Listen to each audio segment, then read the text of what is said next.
Please rate number 1. Identify applications of learning analytics in education. Analyze the benefits and drawbacks of learning analytics as applied in the context of education and discuss some experiences of Asian universities on use of learning analytics.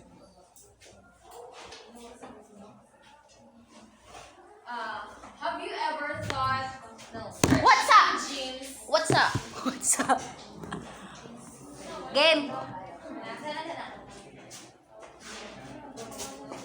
Oh, Have you ever thought search engines seem to know the next word that you will key in the search bar? Perhaps you have already wondered why the advertisements popping out on your social media are within your interest and taste. So, while for example, in Google, when you are mag-search bitaw ta sa Google, di ba? Kung sa ito i-type in, dapat na yung gawas. May mugawas na next nga bitaw ka word, hindi mo lang i-click. Oh, kada inana ba siya nag-search na nito maalay.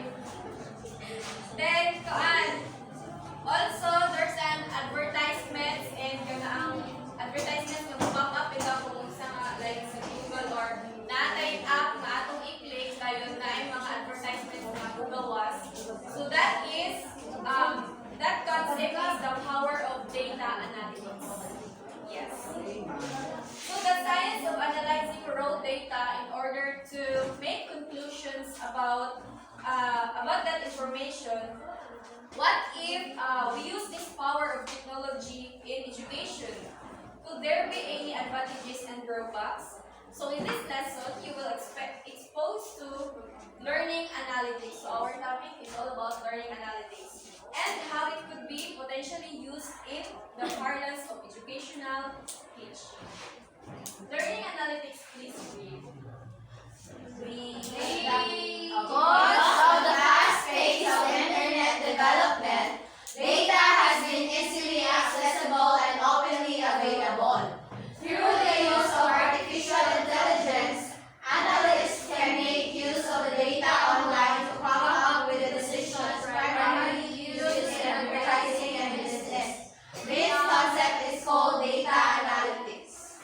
Okay, so according to Google, learning analytics, it is the measurement, collection, analysis, and reporting of data about learners and their context for purposes of understanding and optimizing learning and the environments in which it occurs.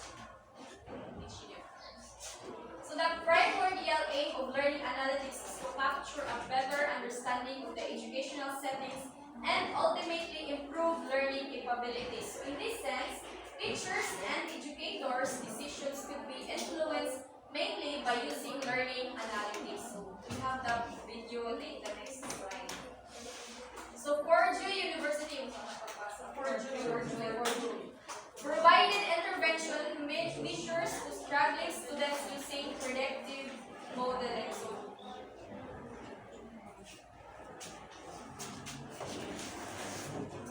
one recent study by Jeremy, Servola, Forshanin, Rosaline, and Makonin, 2019, provided a summary of learning analytics utility ranging from students to government level. So it implies that learning analytics could be essential to students, teachers, institutions, and the government. So for student level is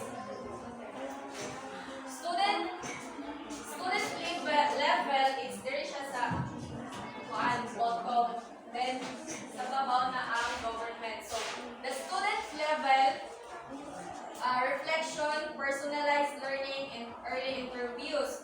Next is teacher level.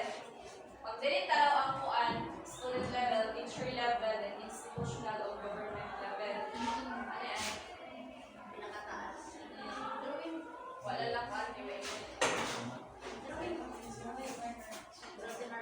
Then teacher level, monitoring learning processes, assessment, and teacher support, curriculum development, and personal development. Institutional level, evidence-based management, possible cost reduction, improving educational services, predicting post-educational employment, and government level data for policy making.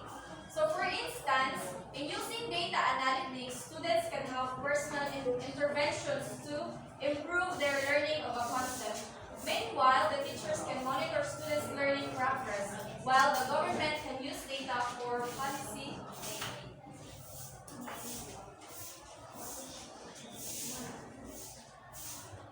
Educational benefits in using learning analytics. So there are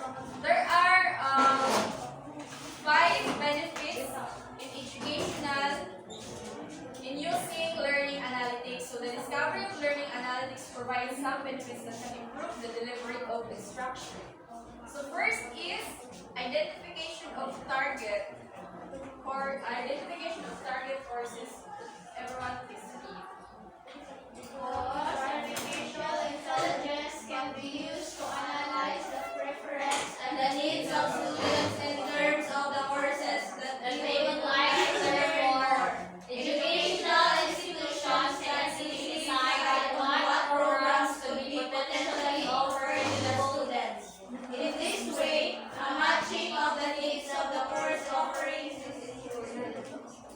So for instance, teachers can identify the preferred websites where resources could be retrieved by mostly studying and comparing the numbers of visits to such sites. So in that way, teachers can enhance learning resource generation in their classes. So using learning analytics, teachers can also predict and track learners' performance and detect problematic issues of struggling students' race.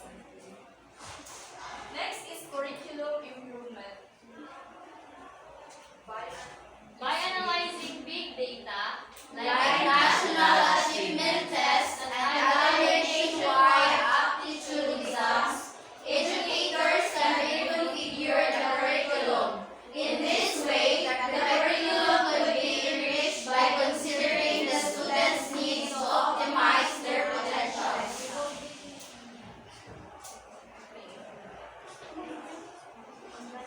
Next is improvement of student learning experiences and processes.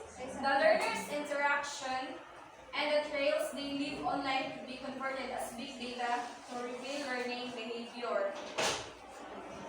In that way, teachers can enrich learning experiences and processes. Therefore, teachers can choose the most appropriate teaching strategy and contextualize learning options to facilitate their learning.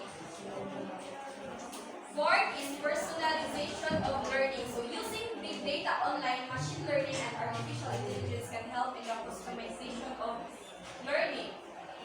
For instance, an online learning management system can provide real-time feedback through email when learners need additional topics to learn or have already achieved the desired skills.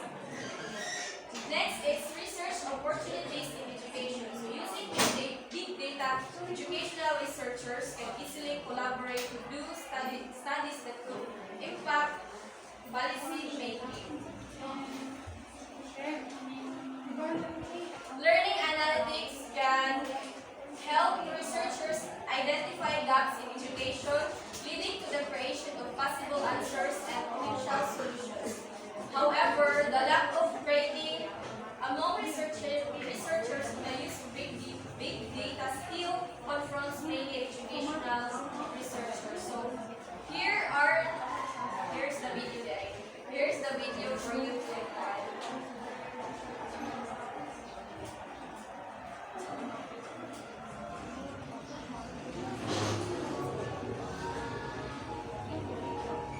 Learning analytics collects and analyzes data generated by learners during their interactions with online and offline learning environments. It serves to optimize learning and leverage in decision-making related to learning, teaching, and educational management. The 4 key elements of learning analytics are data, people, learning, and management. Common data sources are log data, student characteristics, prior educational background, and academic performance, just to name a few. Learning analytics is enabled by data, but it is not to be driven by data. Learning analytics is about leveraging human decisions, It is about learners and should benefit learners. It is most commonly used by teachers to identify learning difficulties and opportunities for learning support and improvement of curriculum design. It is also meant to be used to provide learners with insights into their own learning progress, thereby informing learning strategies. However, the efficacy of learning analytics depends on key users' abilities to interpret data and turn it into meaningful action. It also needs careful consideration of ethical and privacy issues that are associated with the usage of personal data. Learning analytics seeks to explore the optimal pathway to learning.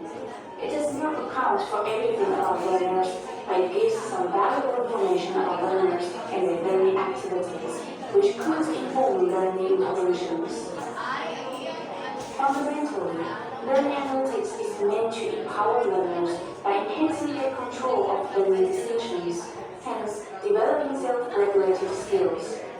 It also aims to improve teaching efficiency and efficacy by prompting critical reflections and actions among teachers based on the feedback about students. Moreover, learning analytics should inform managerial decisions to ensure the best quality learning environment. In other words, learning analytics is about managing learning, teaching, and the educational environment. To sum up, learning analytics is about closing the feedback loop that is enabled by data generated by learners and serves the purpose of enhancing learning and informing decisions in educational practices.